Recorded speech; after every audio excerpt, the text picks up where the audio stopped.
Alrighty, so thank you guys for joining me. Today is Thursday, July 27th, and I have a new Thursday thoughts for you guys. And this is what not to do if you have a chronic illness. Last Thursday we talked about things you can do to kind of alleviate your stress right away. And today we're going to talk about things not to do. And these, like I said, this is not physical stuff. This is more mental and emotional stuff that you can do to sort of get yourself out of that, or to prevent yourself from getting into that really, really bad spot in the first place. And trust me, I've done every single one of the things on this list.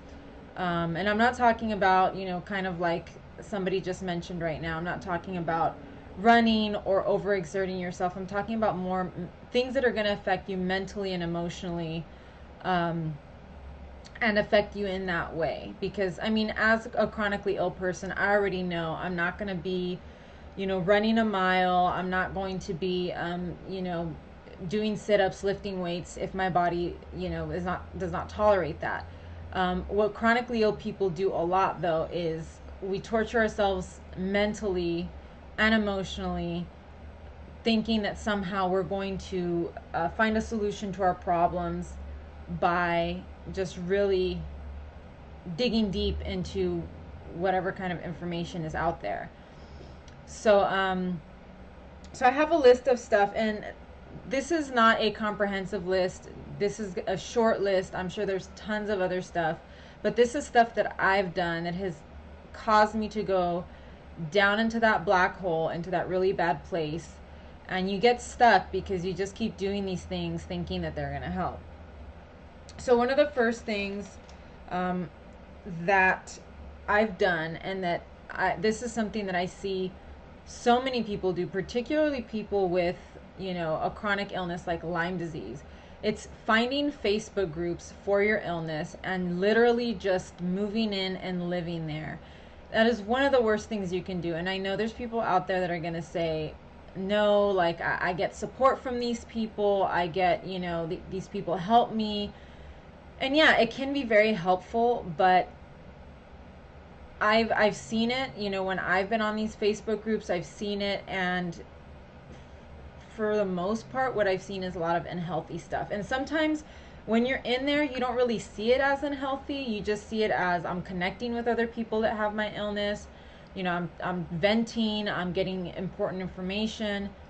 But from an outsider's perspective, I usually go in there and you're talking with some of the most desperate people.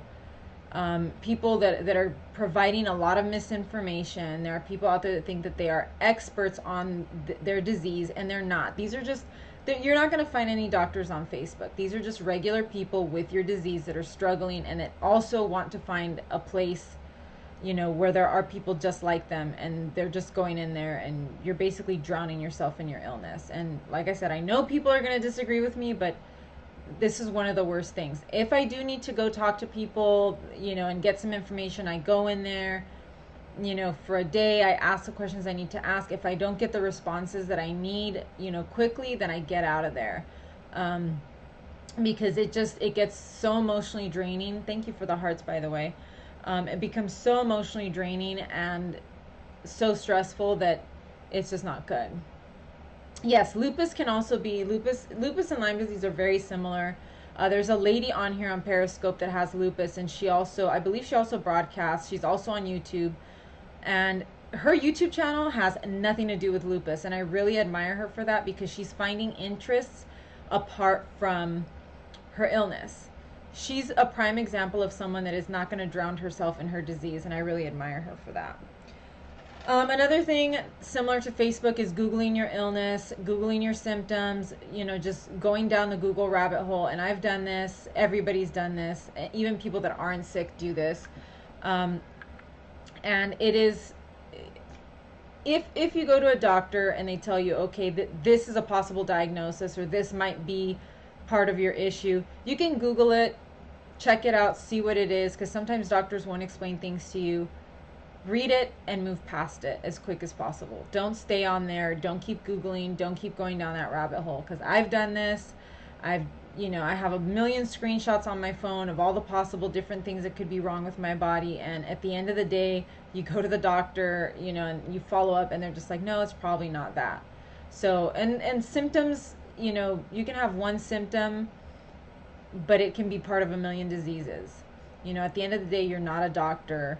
You can do the best that you can, but limit your Google search. And I'm not saying you shouldn't do any of these, just really limit it. Give yourself, 30 minutes or maybe one day of research, and then move on. Don't stay on the computer for days on end. Dwelling on the negative. And I did this very early on in my illness. Just saying, I can't do this anymore, I can't do that anymore, I can't, go out, I can't go to the movies, I can't, and it's just like, I can't.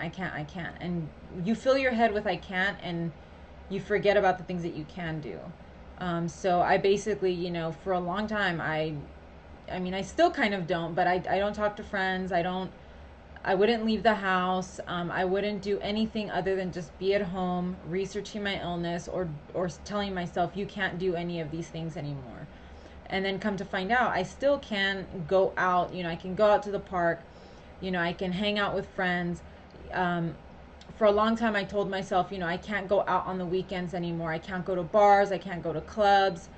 And I discovered that I could. It depends on the place, it depends on how I'm feeling, it depends on the lighting, but I still can. And once I discovered that, I was like, wow, for all of these years, I told myself I couldn't, and I didn't.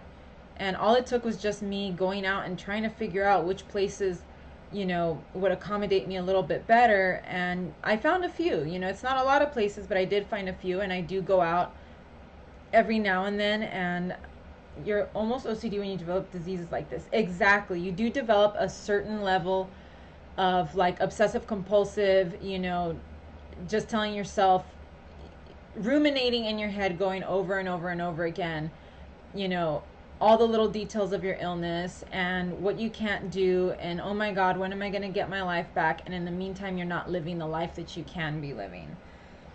So don't dwell on what you can't do. And I talked about that last week. Think about, the army vet on the side of the road that's missing a leg, that can't even drive, that's homeless.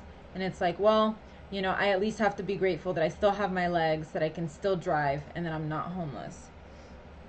This is another one. This one is kind of hard, and we talked about this when I did the broadcast on toxic people. Or I didn't do it. I think I did a YouTube video on toxic people. So if you guys want to check that out, go to my YouTube channel. Don't associate with judgmental people or people that doubt your illness, especially if you do have a diagnosis and, things are valid. You've been validated by whatever doctors, physical therapists. You said chronic. So, hi Mike, how are you? Thank you for coming into the broadcast. It is hard, and in my life, it is hard to avoid these people because I live with these people. But there are people that are going to invalidate your illness. There are people that are going to tell you that you're just lazy. Even with a concrete diagnosis, I've been told you can still work, you can still do this, you can still do that. You're fine. And yes, hi 780 Karma. People will just tell you, they'll just invalidate what you're feeling. And try not to associate with these people if you have to. Like I mentioned, I live with these people. Limit your conversations with them regarding your illness. Limit your time around them. Yes, everybody becomes a doctor. Everybody that isn't you seems to feel that they can diagnose you or tell you how you're feeling. I've had people, I had an uncle tell me that I looked horrible physically, and then a few months later when I received a diagnosis, I saw him again after I received a diagnosis, and he says, "You look great. You look really, really good." They call me. Thank you for the hearts, by the way. Yes, I don't lecture anybody anymore. I let people say whatever they need to say, and like I said, these people are going to invalidate you no matter what. It's best not to even engage with them. Don't talk to them. Hi, Top Rack. Don't discuss your illness with these people. If they bring it up, which 9 times out of 10 they're not going to bring it up because they already are in denial about it. But if they do bring it up, answer their questions honestly and then try to change the subject, because you're not going to get anywhere with them. And like I said, if it is possible, limit your contact with them, or limit having any kind of conversation related to your illness with these people. This is another thing that took me, this is a particularly difficult one, and this is a hard one for those of us that are chronically ill, and we're not improving, or we're not getting the type of care that we need. Doctors will get you down. There are doctors that will tell you there's nothing wrong with you. I had one doctor recently tell me that all of my problems were psychosocial, which means that they're all in my head. And I already know that they are not all in my head. It's an actual physical illness. There are doctors that will say, they'll be super excited because they feel like they can help you, and they think, they've got a handle on this, and then suddenly your tests start coming back negative, and suddenly it's like, oh, well, I'll see you in 6 months. So immediately I would just fall apart, and it's like, what am I going to do? This doctor's not going to help me. My life is over. And the best thing to do in this situation, and I've discussed techniques and things that you can do when you're in a really bad place. We talked about this last week. I've talked about it before on other broadcasts, is distract yourself. So if you have a doctor's appointment that you're already kind of thinking it may not go well, and you're kind of worried about it, schedule something afterwards. Schedule a massage. Go to the mall afterwards. Go to a park afterwards. Talk to a friend. Hang out with people. Do something other than go home and worry about why this doctor can't help you. Exactly. Get outside of your head.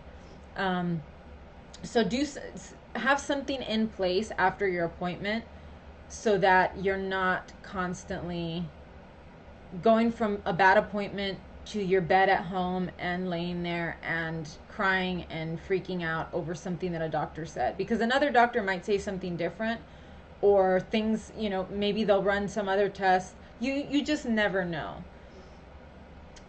Hermes, that's a very good point, and that leads me to my very next point. Do not stay in bed all day. Do not stay indoors all day long. And that is something that I've been guilty of. Sorry, I know I keep looking to the side. It's because I have 2 different phones running, because I'm seeing the broadcast. I can't see my comments on the phone that's broadcasting, so I have to use another phone. But I know that this one is hard for some people, because some people suffer from very severe fatigue or body pain, and they do have to be sitting or laying down a lot. But if you can, get out of your house, or get out of your bed a little bit, even if it's just to walk around the house. And if you can leave the house, go to your backyard, go to your front yard. Even if it's not actually leaving, the house, get outside. There are times, I remember when I first moved, when I used to live in an apartment, I swear to you, I would never leave the 4 walls of that apartment. When I moved back home here, I would remember suddenly like walking around the house, and I was like, I haven't seen the backyard in a really long time. And it's not hard to go to the backyard. You know what I mean? It's not that difficult. I just walk out the back door.